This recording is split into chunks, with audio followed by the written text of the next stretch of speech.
بسم اللہ الرحمن الرحیم۔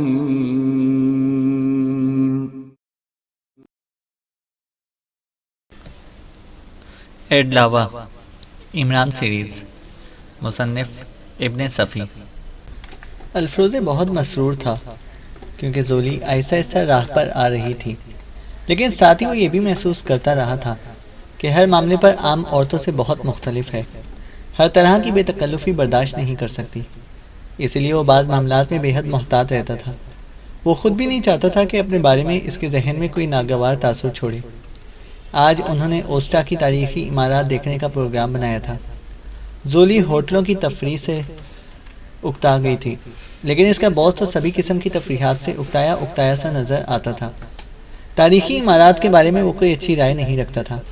اس کی دانست میں ہر دور کی تاریخی عمارات آدمی پر آدمی کے جبر کی کہانیاں سناتی ہیں، یعنی کوئی ایک فرد اتنا دولت مند تھا کہ اس نے ہزاروں کیڑوں مکوڑوں سے 2 وقت کی روٹی کے حصول کی خاطر بہت وزنی پتھر اٹھوائے ہوں گے۔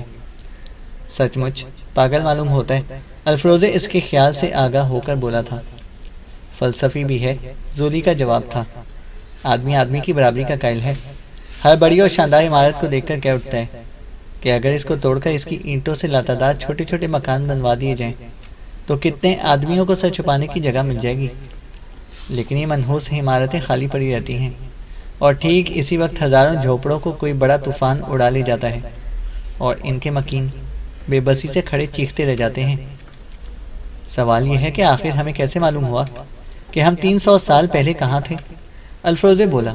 اس پر زولی نے کہا، ٹھہرو، میں اسے جا کر پوچھتی ہوں اور اس کا جواب تم تک پہنچا دوں گی۔ ارے چھوڑو، الفروزے نے کہا، نہیں، تمہارا یہ سوال بھی خاصی اہمیت رکھتا ہے۔ اگر آثار قدیمہ نہ ہوتے تو ہمیں کیوں کر معلوم ہوتا کہ ہم اس وقت کہاں کھڑے ہیں؟ وہ سچ مچ عمارت کے اس حصے کی طرف دوڑ گئی جس میں ان کا قیام تھا۔ الفروزے شاید نہیں چاہتا تھا کہ وہ اٹھ کر چلی جائے، اس لیے اس کا منہ بگڑ گیا۔ ٹھیک اسی وقت ایک خادم نے ہیڈ کوارٹر کی کال کی اطلاع دی۔ منہ کچھ اور بگڑ گیا تو انو کرہن اس نے اٹھ کر فون کے قریب پہنچا تھا۔ ہیڈ کوارٹر، بات کیجیے، دوسری آواز آئی۔ ہیلو، الفروزے نے کہا، میں سنگانو بول رہا ہوں۔ جناب، وہ دونوں واپس آ گئے ہیں؟ کیا خبر لائے ہیں؟ الفروزے نے پوچھا۔ ابھی تو ہسپتال میں بے ہوش پڑے ہیں، ہوش میں آنے پر شاید خبر بھی دے سکیں گے، سنگانو نے کہا۔ یہ کیا بکواس ہے؟ الفروزے دھاڑا۔ آج صبح دفتر کے سامنے فٹ پاتھ پر بے ہوش پڑے پائے گئے، ان کے لباس تار تھے، دوسری طرف سے کہا گیا۔ معلوم کرنے کی کوشش کی گئی کہ وہ اس حال کو کیوں کر پہنچے؟ الفروزے نے کہا۔ کچھ معلوم کرنے کی کوئی صورت نہیں ہے، تا وقت یہ کہ وہ خود ہی ہوش میں آ کر نہ بتائیں، دوسری طرف سے کہا گیا۔ اچھی بات ہے، الفروزے نے کہا اور جھلا کر ریسیور کیڈل پر پٹک دیا۔ شدید غصہ آیا تھا، یہ بھول گیا کہ وہ واپس آنے والی ہوگی۔ ایک بات ہی تو پوچھنے گئی تھی اپنے باس سے۔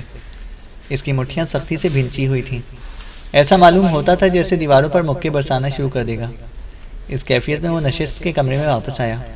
یہاں اس نے ان دونوں کو اپنا منتظر پایا۔ وہ فوری طور پر اپنا موڈ بحال کرنے سے قاصر رہا، اس لیے اسے ان دونوں پر غصہ آ گیا۔ یہ بھی کوئی ایسی بات تھی کہ اسے پوچھنے دوڑی چلی گئی، اور اب آئی ہے تو اسے بھی ساتھ ہی لائی ہے؟ یہ کوئی ایسا اہم سوال تو نہیں تھا محترمہ، اسے ناخوشگوار لہجے میں کہا۔ زولی نے کھٹاک سے اس کا ریڈ انڈین ترجمہ کھینچ مارا۔ شیپرڈ نے جواب میں کچھ کہا تھا اور زولی الفروزے سے فرانسیسی میں بولی تھی۔ باس نے تمہارے جملے کے جواب میں کہا ہے کہ جب ان آثار قدیمہ کی تعمیرات ہوئی تھیں تو تم وہاں موجود نہیں تھے۔ آج تم ہو تو انہیں تعمیر کرانے والے نہیں ہیں، وہ وہاں کھڑے تھے، تم یہاں کھڑے ہو، دونوں کا درمیانی فاصلہ؟ مجھے کوئی دلچسپی نہیں، الفروزے پوری بات سنے بغیر ہاتھ اٹھا کر بولا۔ اوہ، اچانک تمہاری طبیعت ناساز ہو گئی ہے، وہ سنجیدگی اختیار کر کے بولی۔ ہاں، میں معافی چاہتا ہوں، کہہ کر وہ واپسی کے لیے مڑنے ہی والا تھا کہ اچانک ایڈلاوا پر نظر پڑی، جو بائیں جانب والے دروازے میں کھڑا انہیں غور سے دیکھے جا رہا تھا۔ آمد غیر متوقع تھی، اس لیے الفروزے بری طرح بوکھلا گیا۔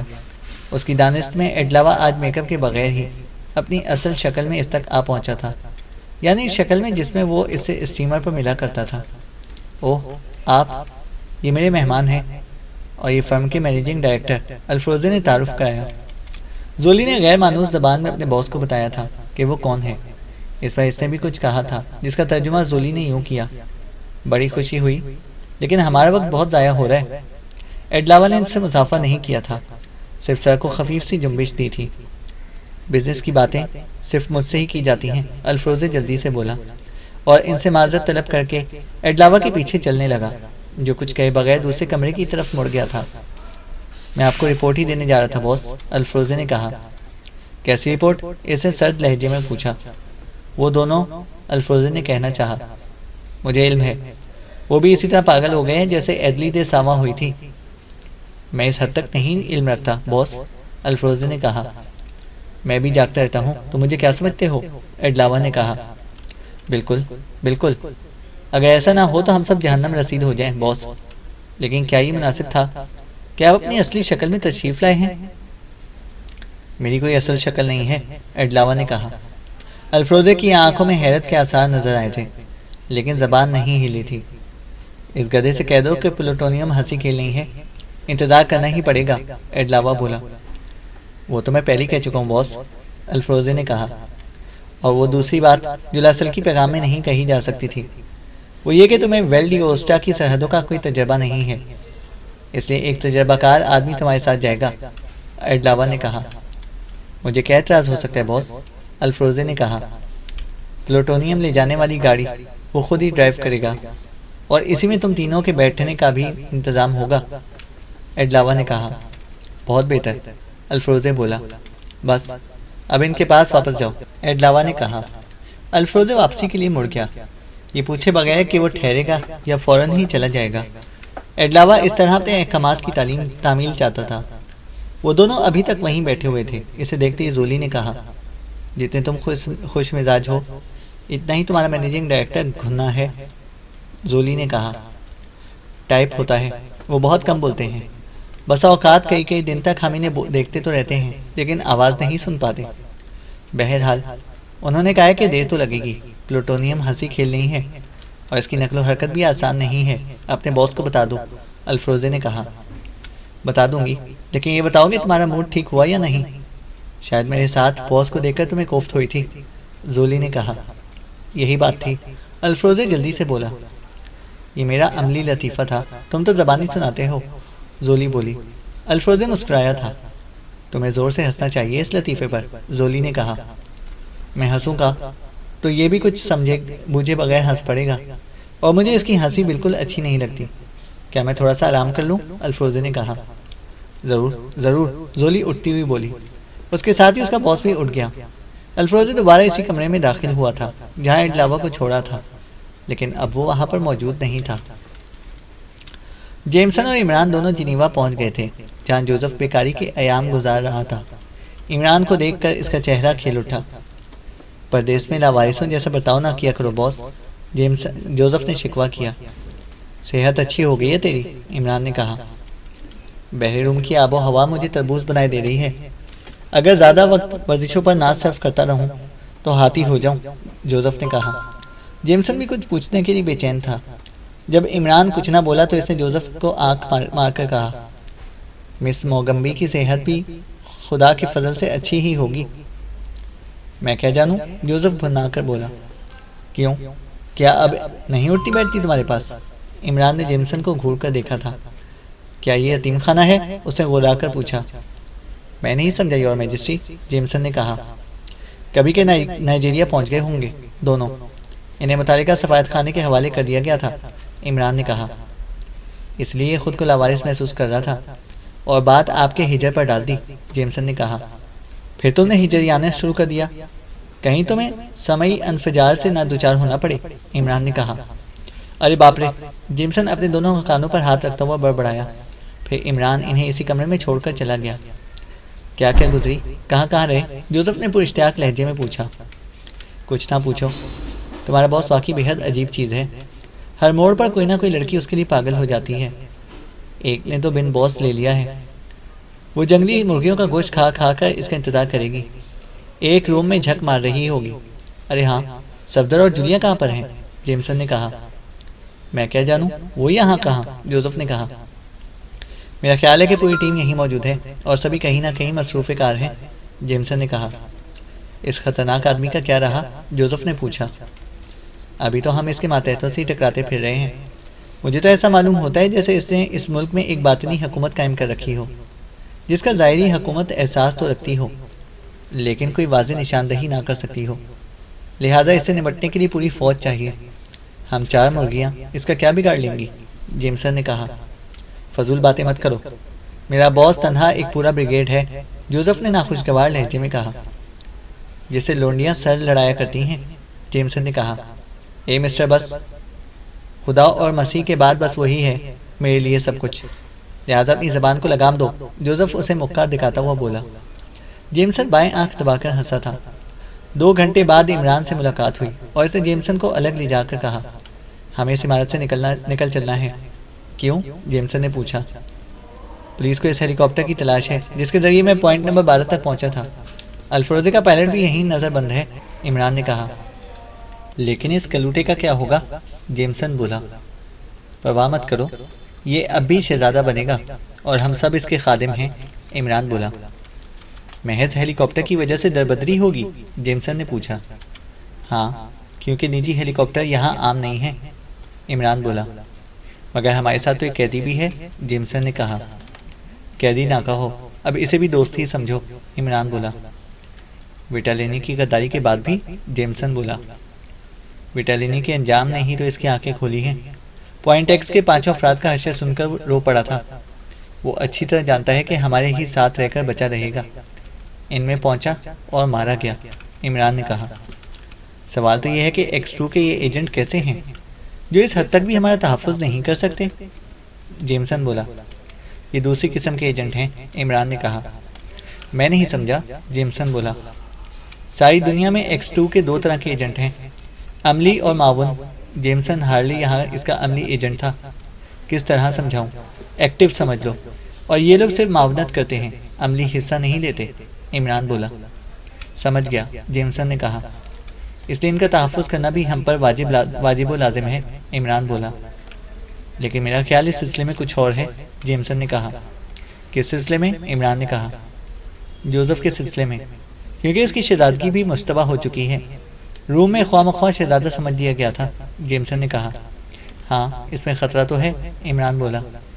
پھر کیوں نہ ہم اسے جنگل کا بادشاہ بنا دیں، جیمسن نے کہا۔ کیا مطلب؟ عمران نے پوچھا۔ اسے بھی وہیں پہنچا دیں جہاں وہ آپ کا انتظار کر رہی ہے۔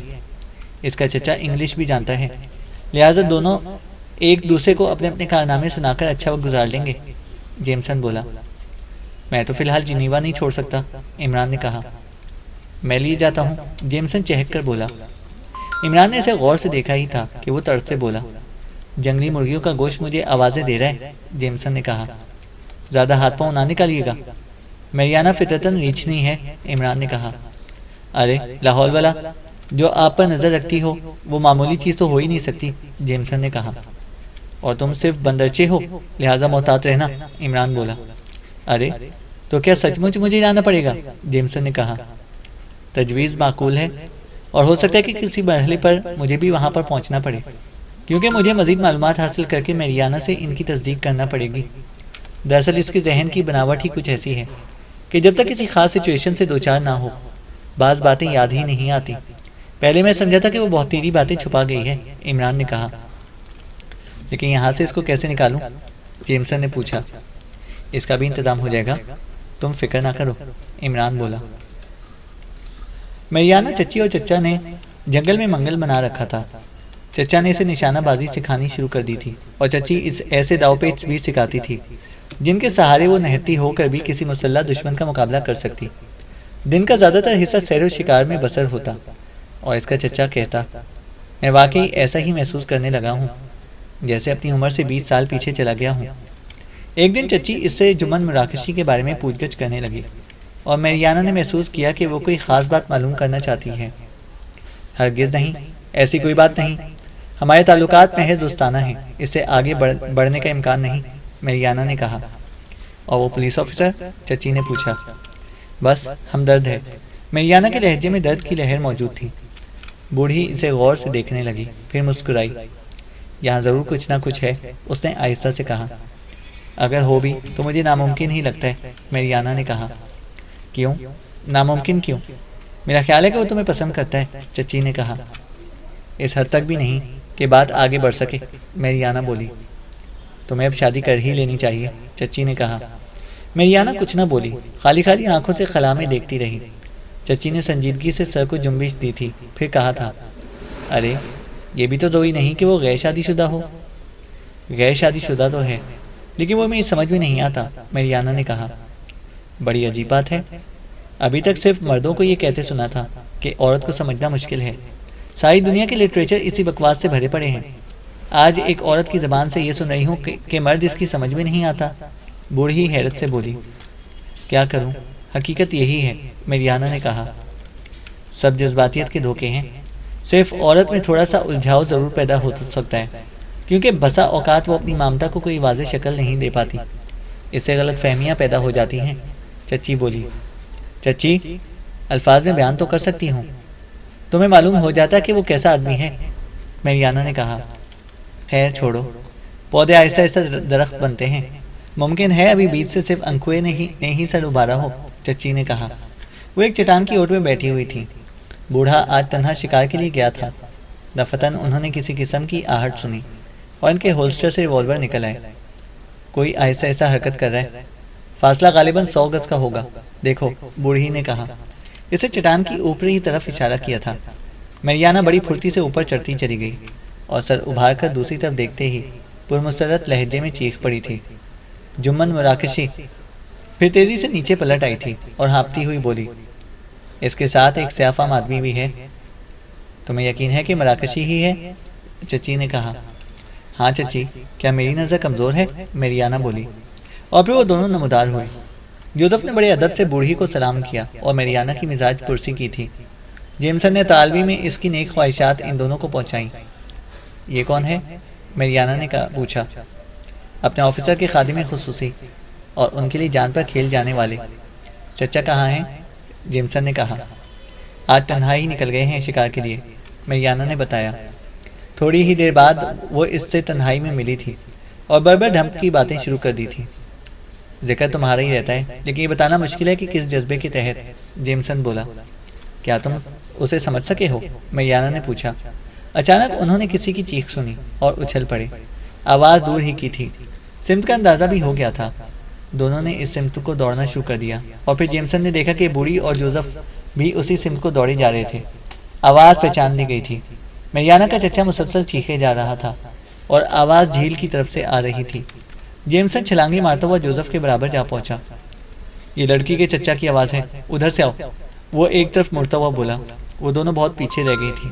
انہوں نے دیکھا کہ بوڑھا ویریو جھیل کے کنارے غسل کے لباس میں اکڑوں بیٹھا بری طرح چیخ رہا ہے۔ اسے داہنے ہاتھ سے کوئی چیز پکڑ رکھی تھی۔ قریب پہنچ کر جوزف اس پر جھک پڑا تھا۔ بوڑھا اسے دیکھ کر زور سے چیخا، کوئی چھوٹی، اس سے کہو اس پر زور نہ لگائے، اگر یہ اندر ہی ٹوٹ گئی تو یہ دیکھتے ہی دیکھتے مر جائے گا، بس پکڑے رکھے، جوزف مڑ کر جلدی سے بولا۔ جیمسن نے بھی جھک کر دیکھا، سرخ رنگ کا ایک کیچوا تھا جس کا کچھ حصہ بوڑھے کی دائیں پنڈلی کے گوشت میں پیوست ہو گیا تھا۔ جیمسن نے اطالوی میں جوزف کی بات دہرائی، پھر یاد آیا کہ بوڑھا پہلے ہی سمجھ گیا ہوگا۔ نہیں نکلتا، بوڑھا کرب سے چیخا۔ عورتیں آ رہی ہیں، انہیں ہٹا لے جاؤ، تم بھی ادھر مت آنا، جلدی کرو، اس کی زندگی خطرے میں ہے، جوزف نے کہا۔ میں سمجھ رہا ہوں، تم مجھ سے بات کرو، بوڑھے نے انگریزی میں کہا۔ یہ بہت اچھا ہے مسٹر، بس اسی طرح پکڑے رکھو، کھینچنے کے لیے زور نہ لگاؤ، جوزف نے کہا۔ جیمسن عورتوں کی طرف دوڑ گیا تھا، اپنے دونوں ہاتھ پھیلا کر انہیں آگے بڑھنے سے روکتے ہوئے بولا، ادھر مت جاؤ، بتاؤ کیا بات ہے؟ بوڑھی ہانپتی ہوئی بولی۔ خاص بات نہیں، کوئی آبی کیڑا چمٹ گیا ہے، شاید جھیل میں نہا رہے تھے، جوزف انہیں سنبھال لے گا، جیمسن نے کہا۔ لیکن ہمیں کیوں نہیں جانے دیتے؟ میریانا نے پوچھا۔ میں نہیں جانتا، جوزف نے یہی کہا ہے کہ عورتوں کو اس طرف نہ آنے دینا۔ دراصل اس کیڑے کو دیکھ کر تمہاری بھی چیخیں نکل جائیں گی، جیمسن نے کہا۔ کوئی خطرے کی بات تو نہیں؟ میریانا نے پوچھا۔ ہرگز نہیں، جوزف ان معاملات کا ماہر ہے، جیمسن بولا۔ ہمیں دور سے ہی دیکھ لینے دو، میریانا نے چٹان کی اوپر سے دیکھنے کی کوشش کرتے ہوئے کہا۔ تنگ سا راستہ تھا اور جیمسن نے اب تک ہاتھ پھیلا رکھے تھے۔ بوڑھی سے خاموشی سے دیکھتی رہی، پھر وہ زور سے چیخی تھی، ویریو، کیا تم میری آواز سن رہے ہو؟ ہاں، سب ٹھیک ہے، چٹان کی دوسری طرف سے آواز آئی۔ اب اطمینان ہوا تمہارا؟ کیا ہم آ جائیں؟ میریانا نے چیخ کر پوچھا۔ ہاں اب آ سکتی ہو، جواب ملا۔ ہٹو، چھوڑو راستہ۔ بوڑھی جیمسن کو دھکیلتی ہوئی آگے بڑھ گئی۔ قریب پہنچ کر انہوں نے وہ کیچوا دیکھا، 7-8 انچ لمبا رہا ہوگا، گہری سرخ رنگت تھی۔ کیا یہ زندہ ہے؟ میریانا نے پوچھا۔ نہیں، مر چکا ہے۔ اس شریف آدمی کو فرشتہ رحمت سمجھو جو اچانک اس طرح وارد ہو گیا، ورنہ جانتی ہو کہ کیا ہوتا؟ بوڑھا اپنی بیوی کی طرف دیکھ کر بولا، ورنہ میری موت بھی واقع ہو سکتی تھی۔ قریباً 1 انچ گوشت میں اتر گیا تھا۔ میں کھینچ نکالنے کے لیے زور لگا رہا تھا، لیکن نہیں جانتا تھا کہ اس طرح موت کو دعوت دے رہا ہوں۔ آخر مہربان باپ نے اس فرشتے کو بھیج دیا اور اس نے کیڑے پر میری گرفت ڈھیلی کرا دی، ورنہ اگر اس کا وہ حصہ جو گوشت میں پیوست ہو چکا تھا اندر ہی ٹوٹ جاتا تو میری موت واقع ہو جاتی، بوڑھا کہہ رہا تھا۔ بوڑھی سسکیاں لینے لگی تھی۔ میریانا نے آگے بڑھ کر اسے اپنے سینے سے بھینچ لیا۔ اوہ شہزادے صاحب، جیمسن نے جوزف کو اردو میں مخاطب کیا، آخر مجھے کیوں بھگا دیا تھا؟ چپ رہو، بتا دے گا، ڈرٹی ڈھنگ، جوزف نے کہا۔